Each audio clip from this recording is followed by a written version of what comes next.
Laker fans, what's going on? Welcome into Chat Sports. I am your host, Jimmy Crowther, and today I'm going to be breaking down some Lakers news, some Lakers rumors going around Laker Nation, because we are 3 games into the season now, and rumors and news are flying all over the place. Let's start out with DeMarcus Cousins. Obviously, he signed a 1-year deal with the Los Angeles Lakers this summer to come join up with his old buddy Anthony Davis, but then he suffered that unfortunate torn ACL in a pickup game in the offseason. Super unfortunate. We thought he was going to miss the entire season, but the latest tidbit is saying that Frank Vogel is not shutting the door on a possible return for DeMarcus Cousins by the end of the year. And that would be absolutely incredible for the Lakers, because when he was healthy, which wasn't that often with the Golden State Warriors, he looked pretty solid. 16.3 points per game, 8.2 rebounds, 3.6 assists.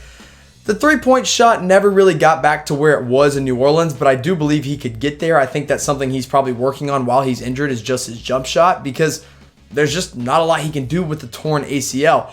I love Boogie. I would love to see him be able to come back and really make a difference for this Laker team. I just don't know how realistic it is at this point. Now, you got to look at the center depth chart, because there are 3 big men on this team that are playing the 5 position on a regular basis. JaVale McGee, Dwight Howard, and DeMarcus Cousins. Now, I didn't include Anthony Davis on this part, but he is being slotted at the 5 at times for Frank Vogel. But these are the 3 guys they're mainly going to want playing center if Boogie should return by the end of the year or near the playoffs. Now, McGee's gotten the starting nod a lot. Dwight Howard has looked better. We'll get into him a little bit more here later on the show. And then having Boogie there would be just a great boost. So let's imagine what it might look like if Boogie does come back. I think you got to give him the starting spot, because in all reality, he is the most skilled center on this team. Regardless of the injury, he has the most pure skill between McGee, Dwight Howard, and himself. So you go to a starting 5 with Boogie in it, and you go Avery Bradley,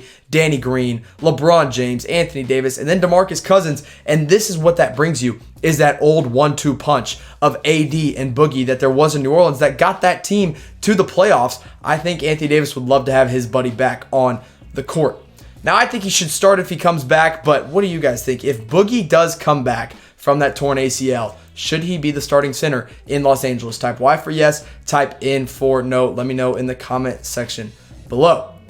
Now, as I mentioned before, the season is underway, and I'm getting to watch these Laker games without ads thanks to My TV Choice. Here's what you're going to do. You're going to go to chatsports.com/MyTV, download the My TV Choice app, and what that's going to let you do is you hook it up to your smart TV, and you get to skip through all the commercials during all the live Laker games. If you're watching NFL football, if you're watching college football, any basketball game, skip through all the ads. Instead, they're going to play great Chat Sports video during the commercial break, and then they're going to get you right back to the game once it starts. Again, that's chatsports.com/MyTV. Go download the My TV Choice app.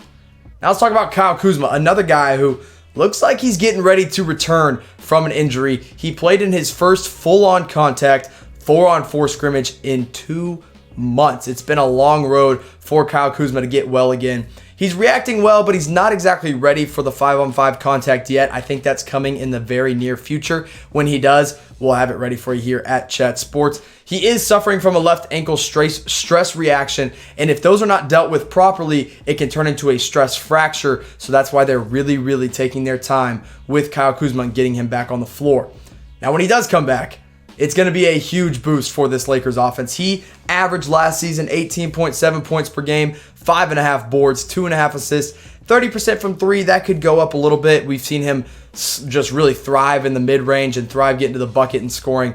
But once you bring in Kuzma, this bench looks a lot better than it does right now, because then you got 4 really high-quality pieces coming off the bench. Kyle Kuzma, that's 18 points per game right there. Dwight Howard, that's probably double digits per game right there. Quinn Cook and Troy Daniels, that's 2 incredible 3-point shooters. You get a scoring boost from 3 guys off the bench right off the bat. That's not even mentioning Rajon Rondo. If he does end up coming back and playing a significant role off the bench as well, that could be a starting 5 in some teams. Now, probably not a team that expects to win many games, but you roll out Rondo, Quinn Cook, Troy Daniels, Dwight Howard, and Kuzma, you could probably do worse as a bench unit. Now let's talk about the 3 injured players on this Laker team. I didn't include Rondo. I didn't include Boogie here. But Kyle Kuzma is dealing with that stress reaction. I did include Rondo. I didn't include Boogie on this one.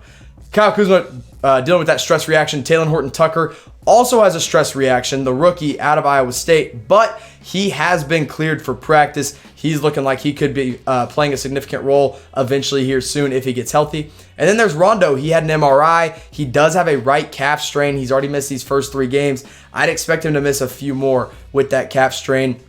But even when he does come back, he shouldn't be taking minutes away from guys like Avery Bradley, because I think Bradley fits this team a lot better than Rondo does at this point in their career. Now, if Kuzma comes back, I think you automatically have to slot him in for being in the running for 6th Man of the Year. I want to know from Laker fans, who will be the 6th Man of the Year this year? It doesn't have to be a Laker, but it might just be in Kyle Kuzma. He's having a terrific season, had a terrific season last year. Now he's going to have less pressure. He's going to be coming off the bench, be the main go-to guy in that second unit. I think he could be in the running for 6th Man of the Year. Let me know who you think it might be in the comment section below.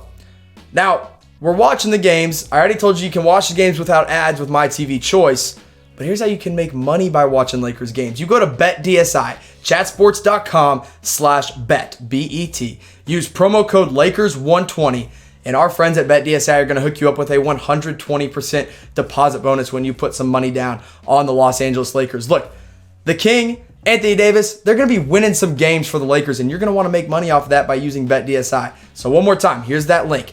Write it down, put it up in the browser, open up a new tab, whatever it may be, chatsports.com/BET, and then use promo code Lakers120 to get that 120% deposit bonus the first time you bet with BetDSI.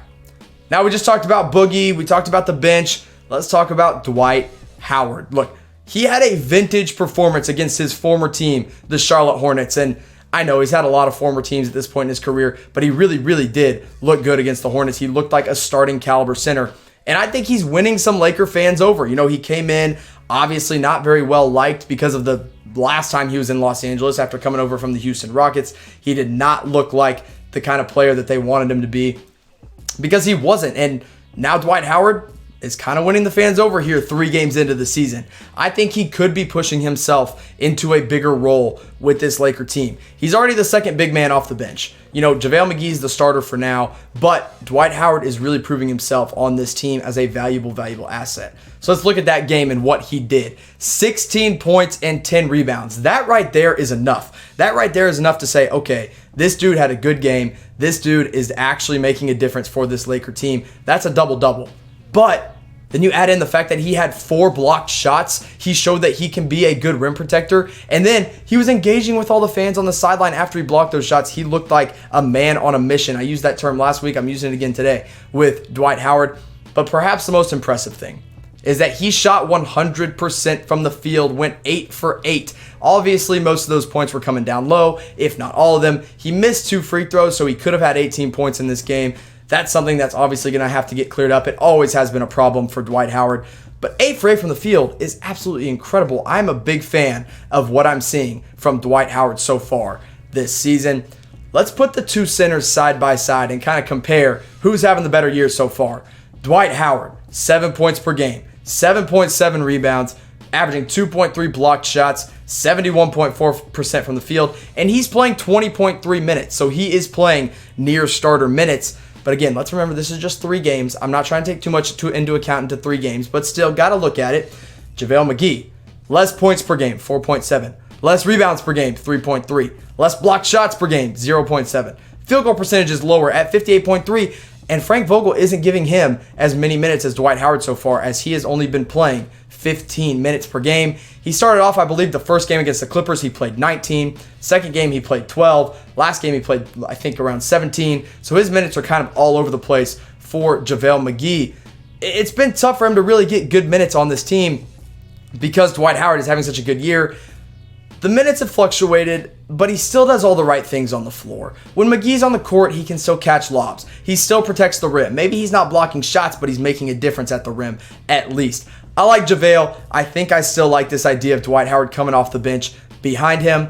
But I got to ask you guys, who should be the starting center for the Lakers right now? We asked who it should be when Boogie comes back. Who should it be right now? Type D for Dwight Howard. Type J for JaVale McGee. I'm actually going to go with JaVale McGee, even though Dwight Howard has the better numbers.